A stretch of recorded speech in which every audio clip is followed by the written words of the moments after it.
ജനവാസ മേഖലയിൽ പുലിയെ കണ്ട പത്തനംതിട്ട കൂടൽ കാരക്കാംകുഴി ഭാഗത്ത് ഡ്രോൺ പരിശോധന നടത്തി വനംവകുപ്പ്. പുലിയെ പിടികൂടാനായി കൂട് സ്ഥാപിക്കും. കഴിഞ്ഞ ദിവസങ്ങളിൽ ജനവാസ മേഖലയിൽ എത്തിയ പുലി വളർത്തുമൃഗങ്ങളെ ആക്രമിച്ചു കൊന്നിരുന്നു.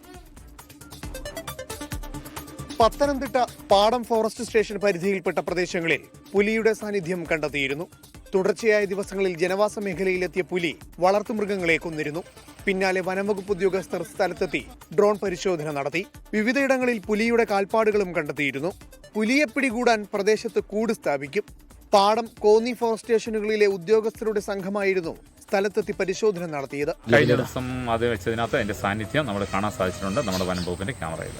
അതുകൊണ്ട് തന്നെയാണ് ഇന്നൊരു പരിശോധന മേലധികാരികളുടെ നിർദ്ദേശാനുസരണം ഇന്നിവിടെ ചെയ്തിട്ടുള്ളത്. കോന്നി RRTയുടെ നേതൃത്വത്തിലാണ് ഇന്ന് ഡ്രോൺ വെച്ച് നിരീക്ഷണം നമ്മൾ നടത്തിയിട്ടുള്ളത്. രാത്രികാല പെട്രോളിങ്ങും എല്ലാം നമ്മൾ വളരെ ശക്തമായിട്ട് തന്നെ സ്റ്റേഷനുകളുമായിട്ട് ചേർന്നുകൊണ്ട് നടത്തും. 10 ഏക്കർ ഭാഗത്ത് സ്ഥാപിച്ച ക്യാമറയിൽ പുലിയുടെ ദൃശ്യങ്ങൾ പതിഞ്ഞിരുന്നു. പ്രദേശത്ത് വന്യമൃഗങ്ങളുടെ ശല്യം രൂക്ഷമാണെന്ന് നാട്ടുകാർ പറഞ്ഞു. നിലവിൽ 3 എണ്ണത്തിനെ പിടിച്ചിട്ടുണ്ട്.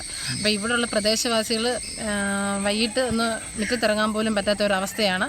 അപ്പം ഇപ്പോൾ കൂട് സ്ഥാപിക്കണമെന്ന് ഇവിടെ പ്രദേശവാസികളും ഞാൻ ഉൾപ്പെടെ ആവശ്യപ്പെട്ടിട്ടുണ്ട്. ഒരു തരത്തിൽ ജീവിക്കാൻ പറ്റാത്ത ഒരവസ്ഥയാണ്. പുലിയുടെ ശല്യം ഭയങ്കര രൂക്ഷമായിക്കൊണ്ടേയിരിക്കുവാണ്. കാട് പിടിച്ച് കിടന്ന ഭൂമി ഒന്ന് തെളിച്ച് വൃത്തിയാക്കി എടുക്കുന്നതിൽ തന്നെ പകുതി പ്രശ്നങ്ങൾ തീരുമെന്നാണ് വിചാരിക്കുന്നത്.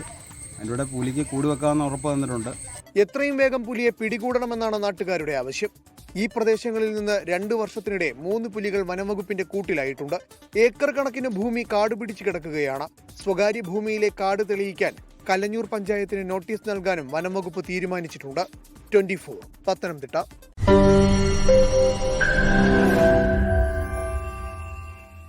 ലോകത്തെവിടെയായാലും ഏത് സമയത്തും 24 വാർത്തകളും ഓഗ്മെന്റഡ് റിയാലിറ്റി പാക്കേജുകളും എക്സ്പ്ലെയിനറുകളും വിശദമായി കാണാൻ ഞങ്ങളുടെ യൂട്യൂബ് ചാനൽ നിങ്ങൾക്ക് സബ്സ്ക്രൈബ് ചെയ്യാം.